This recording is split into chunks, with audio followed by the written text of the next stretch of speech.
Listen, there's been plenty of signals that the U.S. is going to do a regime change in Cuba and that is imminent. This, of course, was a warning sign when Marco Rubio wore the Nike Tech tracksuit Air Max on Air Force One on the way to China, a signal to China and a signal to Cuba. This is, of course, what they threw Nicolas Maduro in. This is also a communist dictatorship that was toppled and fallen and brought back into uh, the U.S. realm of influence is what they would call it, right? The sphere of influence. And that's exactly what should happen. You should be in control of your hemisphere. And this is how great powers actually remain great. They control the areas around them. They don't allow their enemies to buy or run military operations around their nations. And I think that's what's going to happen. You're seeing balkanization, obviously, for Russia. China is going to probably move on Taiwan, and America is moving throughout our hemisphere to make sure that we are secure. Will that be an invasion of Mexico and China? Hopefully, sometime soon.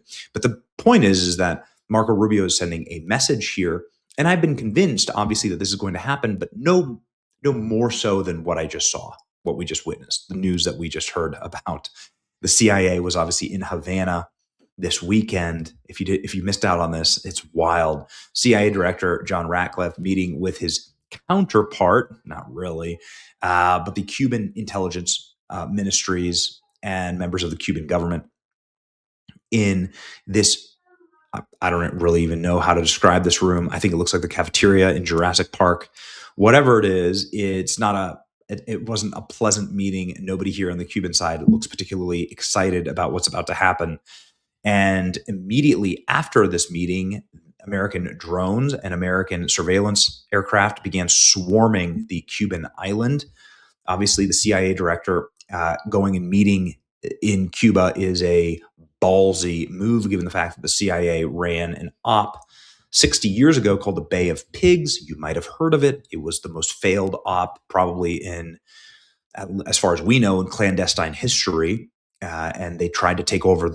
They tried to take over Cuba, and they trained a bunch of militia members to go land on the beaches, and America facilitated that. John F. Kennedy famously didn't give any air support, and the militia got slaughtered on the beaches. And it was a complete catastrophe, and everybody knows the CIA was behind it. It's a black eye to this day, and they're very, very upset, frankly, about it, and they want revenge. They want to avenge this. Somebody who was in charge of Cuba at that time was Fidel Castro's brother. Fidel Castro was in charge, but his brother Raul was in charge of the military. He was in charge of slaughtering the CIA soldiers on the beach.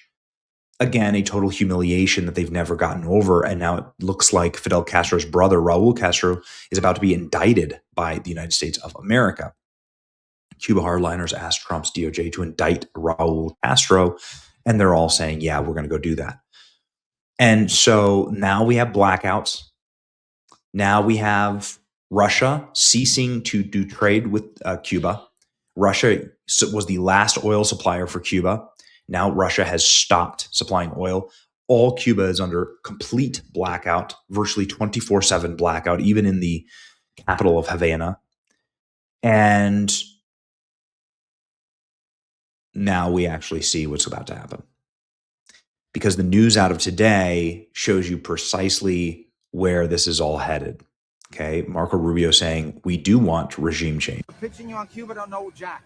Okay, they're not in the mix. Okay. I promise you, they don't know what the hell's happening. Regime change, or would you be okay with an economic deal? What do you mean an economic deal? Look, Cuba's economy needs to change, and their economy can't change unless their system of government changes. Regime change. Are you for regime change? Yes, he says. Well, here's your signal, ladies and gentlemen. We are getting ops dropped on us.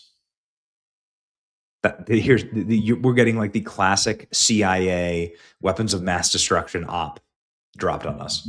This is how I know it's actually about to go down. This is how you know. The CIA visiting there, President Trump's bluster on Cuba, awesome. Marco Rubio trolling with the tracksuit, great. The shutting off of all shipments from their enemies, because they don't want to be caught in the war zone. Like, what if the Russian ship gets bombed, or what if a Russian oil tanker gets bombed? America doesn't want to go to war with Russia, vice versa. So America signals to Russia, you better not be shipping things. Get your boats out of there. Get all your stuff out of there. Multiple other shipping companies have decided they're going to stop even servicing the island of Cuba. So it's over, right? But now here we get the op. Okay, Cuba gets 300 military drones for possible attack on Florida. Okay, got it. Cuba has reportedly acquired 300 military drones for a potential attack on Guantanamo Bay, and parts of Florida. Guantanamo Bay, still owned by America. Classified intelligence shared with Axios says the officials of the country discussed hitting U.S. bases in Cuba and the Florida Keys, just 90 miles west of Havana. The U.S. official told the outlet, intelligence highlights how much the Trump administration sees Cuba as a threat development to its presence of Iranian military advisors in the nation. So here's the report. Exclusive U.S. eyes attack on drone threat on Cuba. Okay. And what it says is that Cuba has acquired 300 military drones and that they plan on flying them and potentially hitting the United States of America. Okay. This is, I mean, that it's an op, but you can see it, right? So look here. Here's Havana, right? Here's Key West. And you actually could strike sovereign American territory. This is nothing, This is nothing. This is why people can take boats from Cuba here and have for a very long time. You can fly from Tampa, where I live, straight into Cuba, right? You can fly there from Tampa, and it takes you like an hour and a half to get into Cuba. Anyway, I think that I don't buy this, right? Like, why would Cuba ever consider doing this unless it was a false flag? Unless it's a false flag that's getting set up by the American administration, and that's what I believe that this is. Cuba has discussed striking Florida and Guantanamo Bay. The Cuban dictators can't even keep the electricity on in their homes.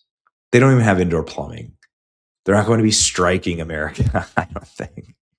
This is the dumbest consideration I've ever heard. They'll be obliterated in no time.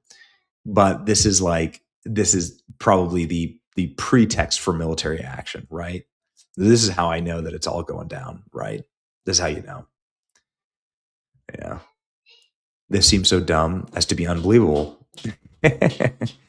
You would make a great 51st state. Axios is just an instrument to discredit Cuba and justify U.S. Invasion of the island. That's what I think is going on here.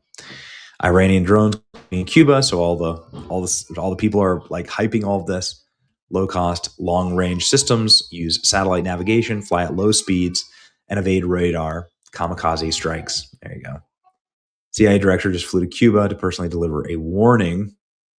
Havana has 300 military drones from Russia and Iran stashed across the island. Since 2023, the U.S. intelligence shows Cuba could potentially strike Key West. Ratcliffe showed up in person and told Cuban officials to stop letting adversaries use their land. Iranian advisors are in Havana. Russia, China run intelligence facilities on the island. 5,000 Cuban soldiers just came back from Ukraine and have learned drone warfare firsthand. It's not a reality we're comfortable with. This is the pretext for the invasion. That's it.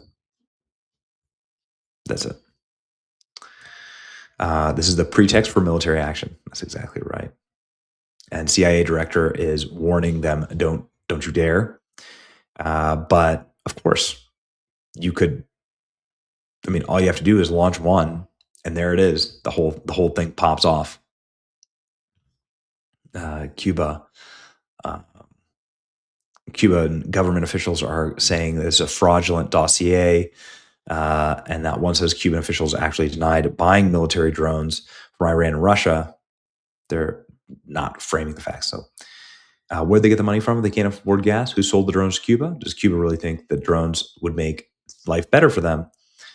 Update: Cuban embassy, this is from the author of the piece, did not initially reply to Axios' inquiry that they possess drones. Cuba suggests that their defenses are against external aggression. Okay. Well, ladies and gentlemen, lots of signals pointing to an imminent U.S. regime change operation in Cuba. Yep, they're going to do a regime change. This is a blatant effort to launder pretext for war, but a plan to indict Raul Castro, CIA director. It visits Cuba. And this is intelligence collection happening over the island as U.S. military capacities are flying over the island essentially nonstop. So expect this to pop off any day now. Hopefully, Iran signs a peace deal, and then we can get Cuba done, as they say. Ladies and gentlemen. We'll see. What do you think? Let me know in the comment section. It's your boy Benny. That's how I know it's good. When the deep state starts lying to you and planting stories like this, that's how you know it's popping off. It's your boy Benny. See ya.